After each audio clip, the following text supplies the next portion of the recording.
There are two common types of drill bits for drilling holes in glass. This is a diamond bit. It has a rough, flat, hollow tip. This is a carbide bit. It looks more similar to a regular drill bit with a pointed tip. Personally, I prefer the diamond bits. I'm going to show two different techniques that you can use with either type of bit. It's easy to use too much pressure and mess up the hole that you are trying to make. Sometimes when you break through the glass, the drill can bump the bottle and make the hole too big.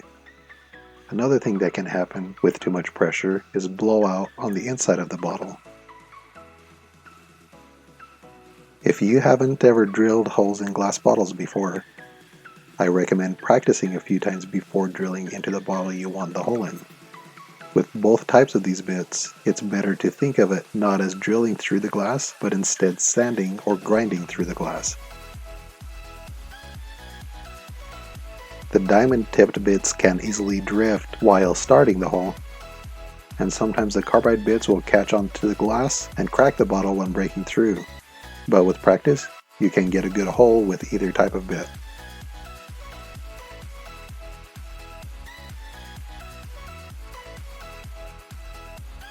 When drilling through glass, it's important to have a constant supply of water where the bit is being used, and this is how we're going to do that. I'm going to start with this plastic bottle. It helps to have the cap, but it is not absolutely required. Poke a hole near the bottom of the bottle with a push pin. I'm using this bowl to catch the water because I don't want to make a mess. Fill the plastic bottle with water. With the cap on tight, the water will stay in the bottle. I'm squeezing the bottle just to show that water comes out of the hole.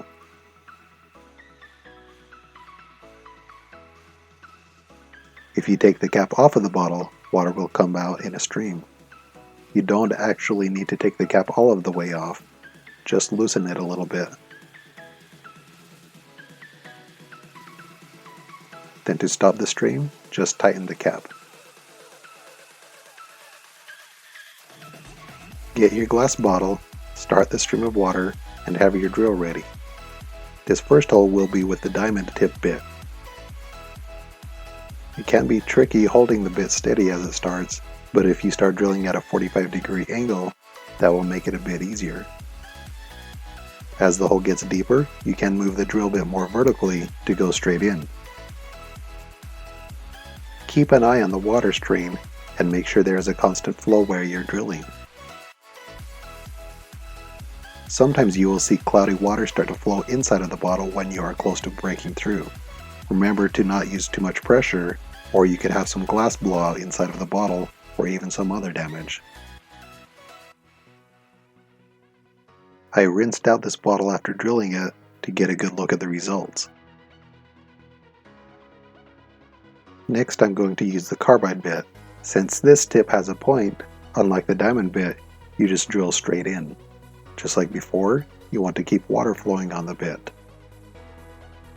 Also remember to keep an eye on the water level in the plastic bottle and top it off as necessary. This time I used too much pressure, and when I broke through the glass, the drill bumped into the bottle.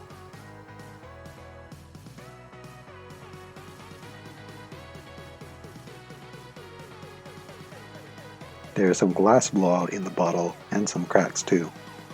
Next, I'm going to show another method for using a diamond bit to help hold it more steady when starting the hole. You will need a regular drill bit the same size of the diamond drill bit you're using. You will also need some firm but flexible plastic. The plastic that's used to make buckets is perfect for this. Drill a hole in the bucket and cut a piece of it out around the hole.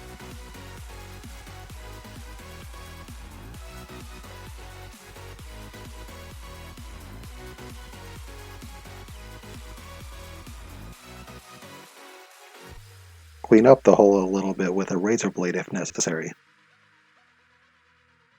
A benefit of using plastic from a bucket is that it's curved, which helps when you use it with a bottle. You will want to tape the plastic to the bottle. Just make sure you use enough to hold it securely. It helps to remove the tape just around the hole in the plastic.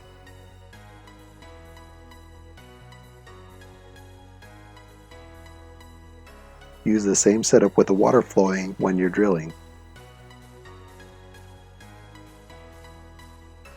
Start drilling through the hole in the plastic. This time when you drill into the glass, you do not need to start at a 45-degree angle. Just start by going straight in.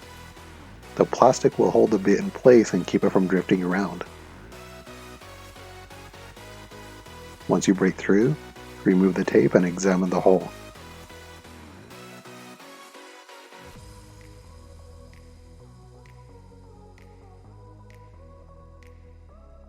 The results that I got with this are similar to the other hole I made with the diamond bit.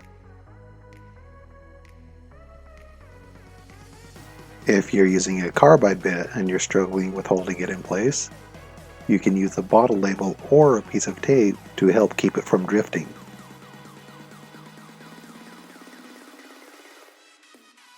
This time I am not going to drill all of the way through the bottle, but you can see that I was able to get it started and made a good dimple. If you have any tips or advice on drilling holes in glass bottles, please leave a comment telling us about it.